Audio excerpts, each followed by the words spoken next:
शेतकऱ्यांना दिलासा. आजपासून अतिवृष्टी अनुदान वाटपास होणार सुरुवात. प्रशासनाकडून बाधित शेतकऱ्यांच्या याद्या अपलोड करण्याचे काम सुरू. मदत खात्यात येणार. सविस्तर अपडेट असा आहे शेतकरी मित्रांनो. जालना जिल्ह्यात यंदा अतिवृष्टीने थैमान घातले होते, त्यामुळे हजारो हेक्टरवरील पिकांचे नुकसान झाले आहे.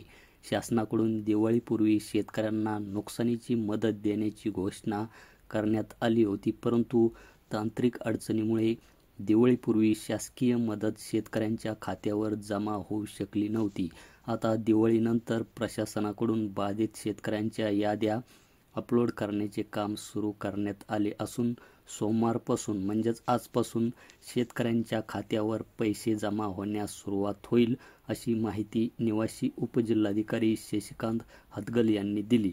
तर जालना जिल्ह्यामध्ये 64,75,75,000 रुपयाचा निधी शासनाकडून सप्टेंबर महिन्याच्या नुकसानीपोटी मंजूर करण्यात आलेला आहे. तर नुकसानीची जी काही मदत आहे ही शेतकऱ्यांच्या बँक खात्यामध्ये आजपासून जमा होणार आहे. तर बाधित शेतकऱ्यांच्या खात्यावर पैसे जमा करण्याची तयारी सुरू असून सोमवारपासून म्हणजेच आजपासून जालना जिल्ह्यातील शेतकऱ्यांच्या बँक खात्यामध्ये हे जे काही नुकसान भरपाईचे पैसे आहे हे पैसे त्यांच्या थेट बँक खात्यामध्ये हे जमा होणार आहेत.